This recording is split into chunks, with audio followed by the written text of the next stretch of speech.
Seeing the Sun, mapping the largest far-right network in the world.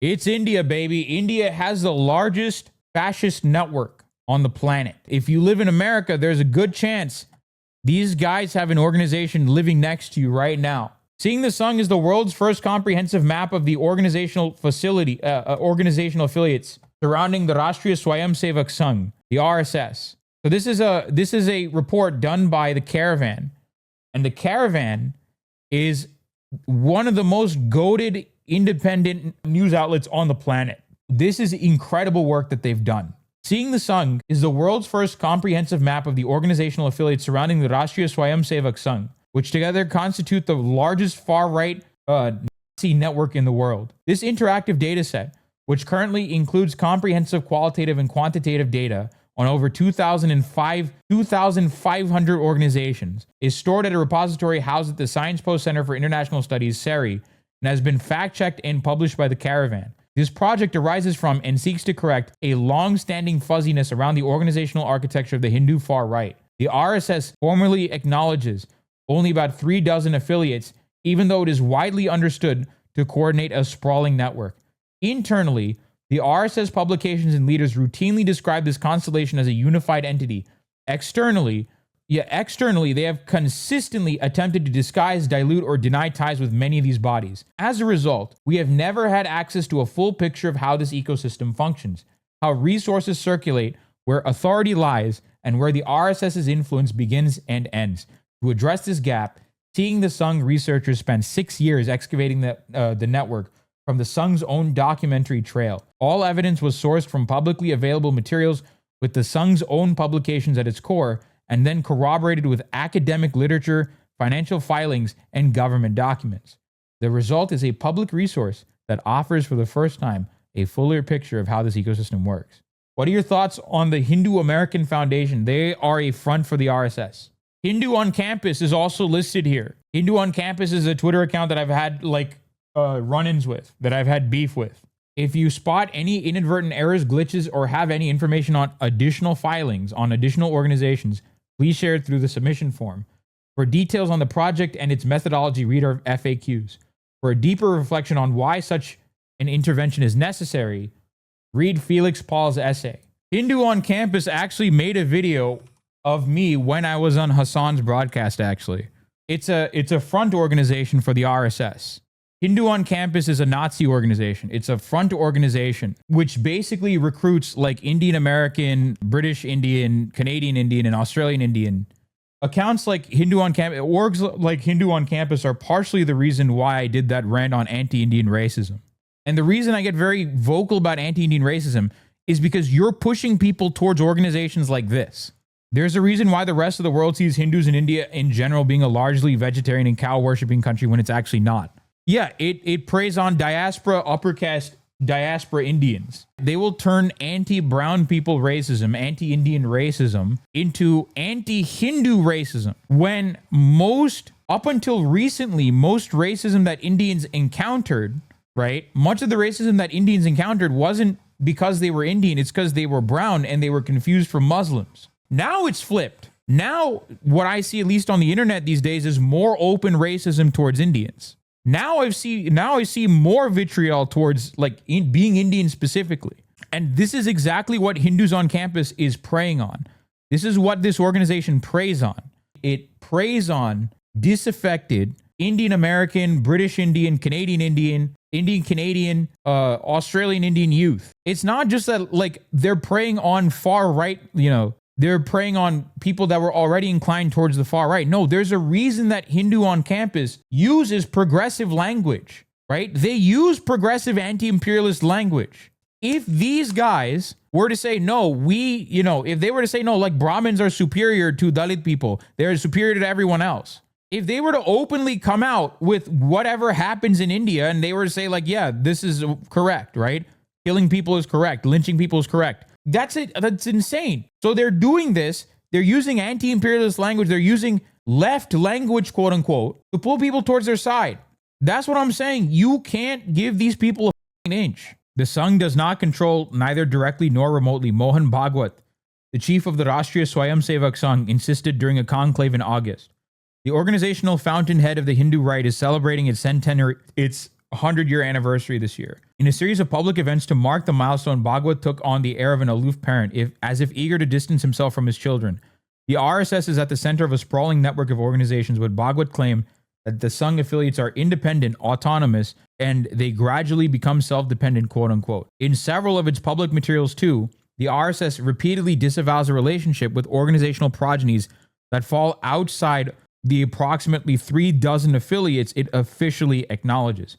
It is, however, common knowledge that the Sangh's influence extends far beyond this limited circle. Mere days before Bhagwat's comments, Prime Minister Narendra Modi declared during his Independence Day speech at the Red Fort that the RSS is the, quote, biggest non-governmental organization in the world. Modi's statement leveraged the precise ambiguity Bhagwat's comments sought to obfuscate. The existence of a wide constellation of RSS-linked organizations spread across many sectors of society whose cumulative reach is central to the Sangh's power. Why has the size, shape, and nature of this network never been empirically investigated till date? Well, because the Sangh is invested in keeping it that way. The RSS, as has been repeatedly noted, is not registered, not as an NGO, not as a religious trust, nor as any other legal entity.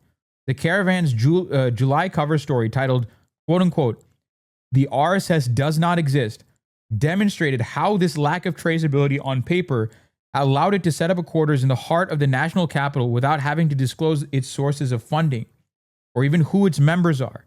Most crucially, although the RSS openly works through proxies, it has constantly dodged demands to outline what those proxies are and how it's connected to them. In fact, in Sangh public materials, one can find a dizzying variety of descriptions of what these organizations are, including within a single text.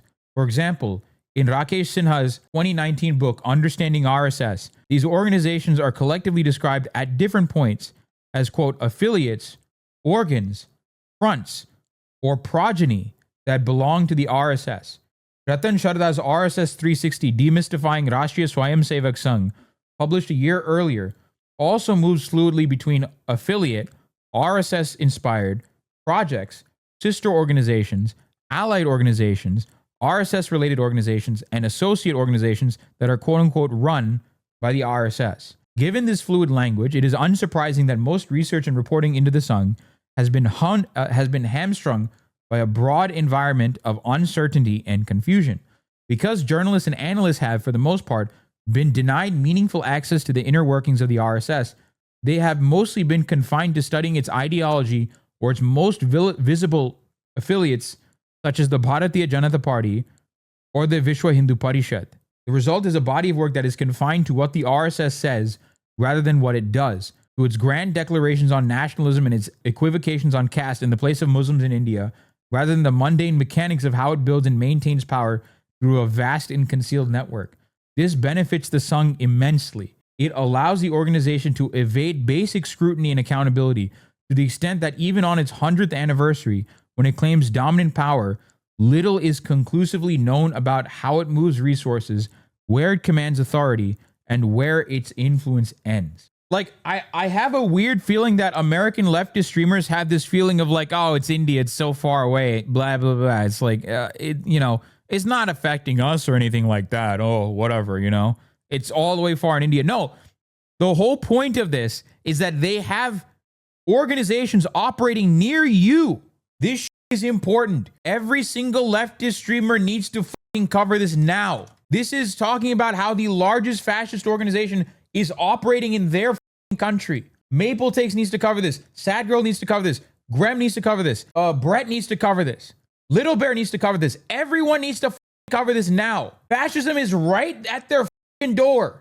You are seeing these people, Caravan, are investigating how the largest fascist organization builds power.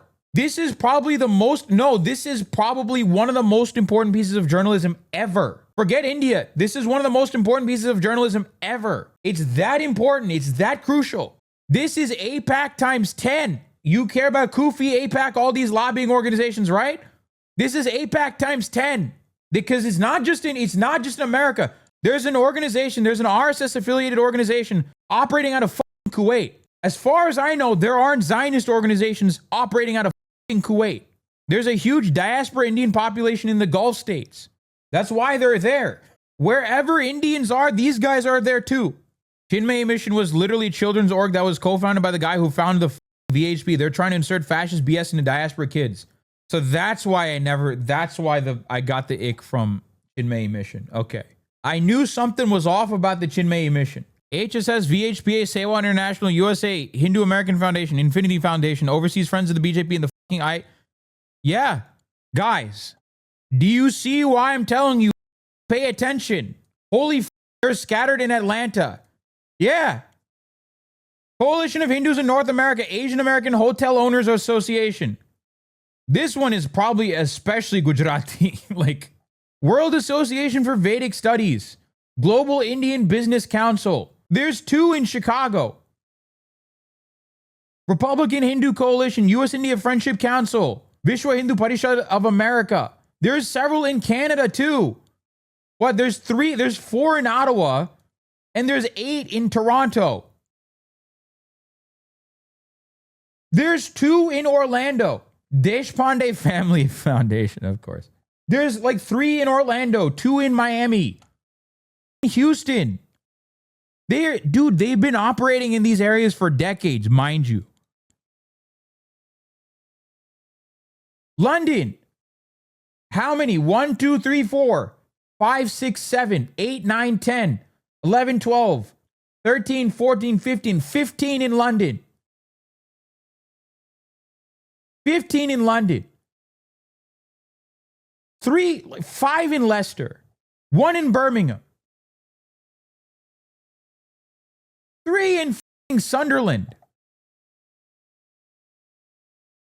3 next to Cockermouth.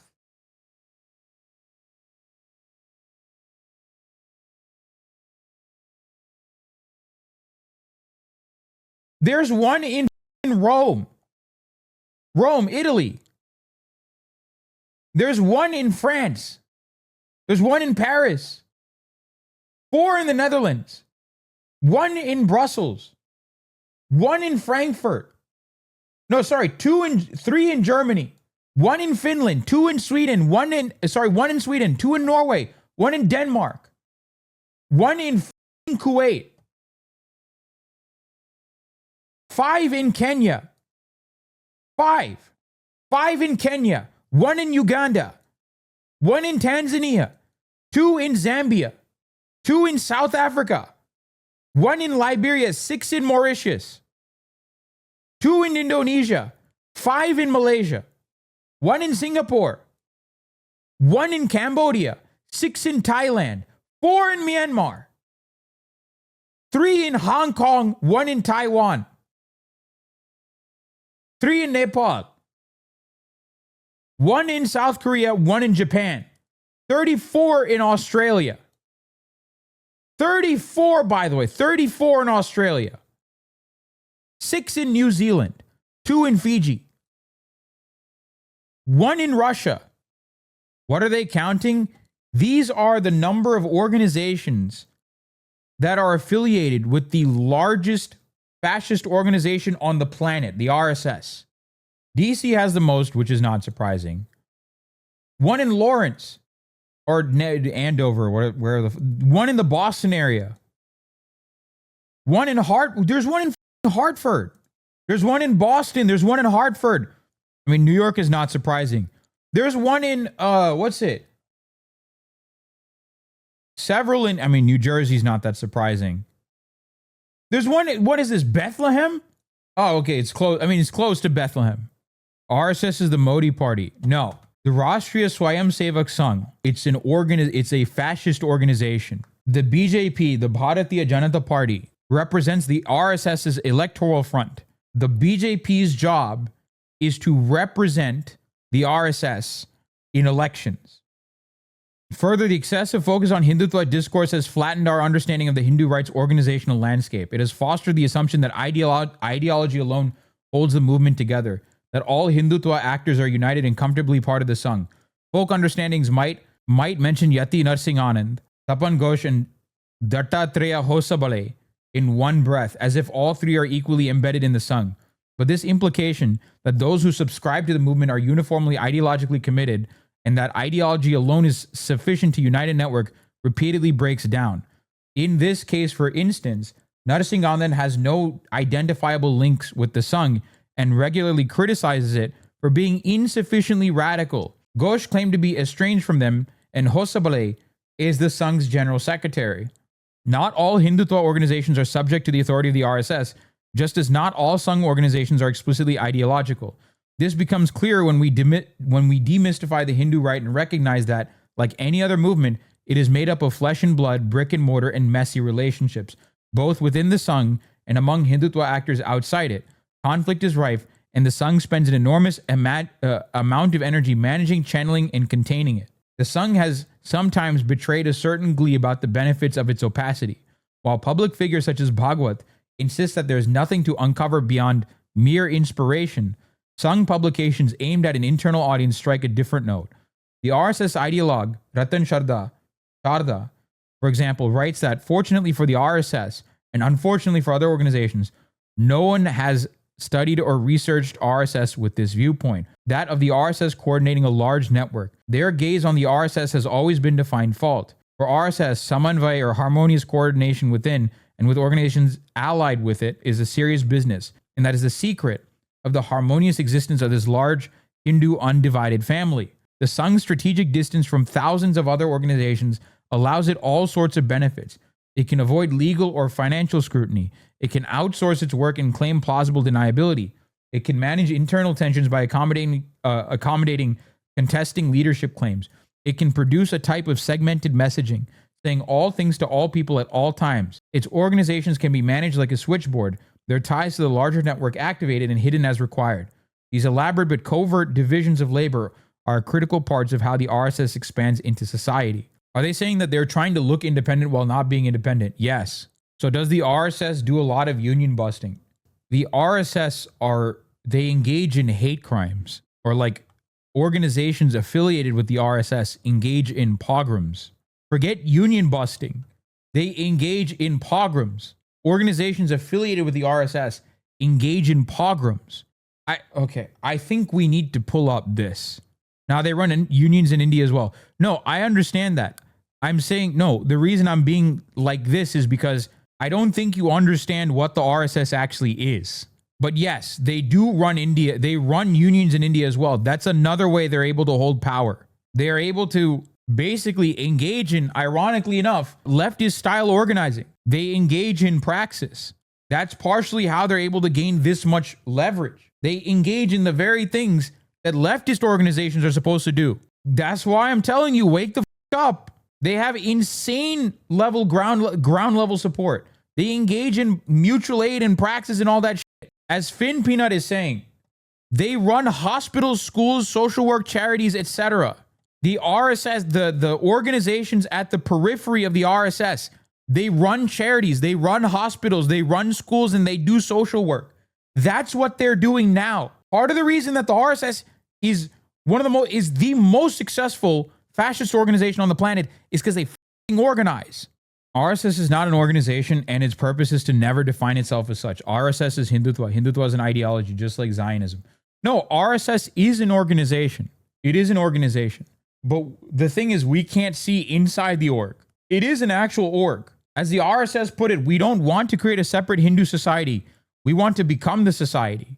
Selling supremacist ideology for bare minimum social work, and even those are extremely performative. Yeah, it is performative, but the problem is, like, how did communists take power in Kerala? Schemes like Kudumbashree, right? Is because it works. It works. They want, you got to pay attention to the subcontinent, man. I'm telling you, you guys think this isn't going to affect you. It is. I just showed you. There's orgs in Denver. There's orgs in Phoenix. There's orgs in San Fran. There's definitely orgs in Seattle. Okay, no, there are no orgs in Seattle. I'm surprised. There's an org in Calgary, by the way. In what? Alberta. RSS proponents are very anti-education. Yeah, but guess what? They're running schools. They run schools, man. Yeah, they're anti-education for most people. because they're a Brahminical party. But guess what? There are RSS-backed schools in India. A bunch of the schools are RSS-backed. Yeah, for brainwashing. Yeah, I know. Dude, you can't look at this and be like, these people, they're just doing this for money. Yeah, of course they're doing this for money, but they're doing it and they're getting people to their side. That's the point that I'm trying to say. Yeah, of course all of this is cynical on their end, but I'm saying you have to do the fucking work. They're doing the work for an end goal. At the end of the day, they want most of India to remain uneducated and they want Brahmins to run everything again. They want Manu Dharmam to take over India and the subcontinent once again. Or they want to instill Manu Dharmam across the entire subcontinent, right? I doubt it, Arun. They're obviously invested in the money, but they're ideologically committed and they don't compromise on anything. No, the point that I am trying to say, they're doing this to instill Manusmriti. I see it as ridiculing their narratives and calling out their BS is more important in this context. No, Dosa, here's where you're wrong. Criticizing this isn't going to work. How many people have been criticizing the RSS-backed schools, Kendriya Vidyalayas? How many people have been criticizing this for a long time? It hasn't done anything. You have to actively organize against this. Criticizing it will do nothing. You can't criticize them. You have to out-organize them. The left should be doing this level of organizing in the opposite direction of the RSS, but no. There's nothing to counter the RSS at the ground level. This is especially true in Kerala. People going to these schools are not fools, man. No, you're actually wrong. I'm sorry. The RSS are also child predators. You do not understand how these guys operate if you think everyone going to the RSS are people that were already inclined to be Karsevaks. They're desperate. No, man. We just recently read, not too long ago, we read a story about how a guy in Kerala recently took his own life. He committed suicide because his uncle, his family persuaded him to join the RSS as a child, and he was sexually abused by the Karsevaks. There are kids being groomed and sexually assaulted in these organizations. No, you can't just be on your high... See, this is the fucking problem, Dosa. You can't get on your high horse and say, oh, these people are stupid. These people are stupid. Oh, these people are dumb. They're desperate, whatever. You can't treat people like they're stupid. It's patronizing and dehumanizing. They're desperate because they have challenging material conditions and will oppose this org when they see it really doesn't serve them. No. In a lot of these cases, what ends up happening is they take their own lives. Ridiculing these people and doing dunks and all this it doesn't work against organizing. Dude, the Black Panthers are a great example of this in the opposite direction. Right? The Black Panthers engaged in prefigurative politics. The one core principle of anarchism, which always works, no matter what, is prefigurative politics, right? One of the core principles of anarchism is building the society of the new in the shell of the old, called prefiguration or prefigurative politics. And that works. It doesn't matter. It always works. Organizing and building collective power always works. So where can we intervene to prevent people from going into this hole? In your personal life. In your personal life. At least in India, the CPM cadres and CPI cadres and all these different organizations, left fronts and Ambedkarite organizations need to work together. They need to start getting people to their side.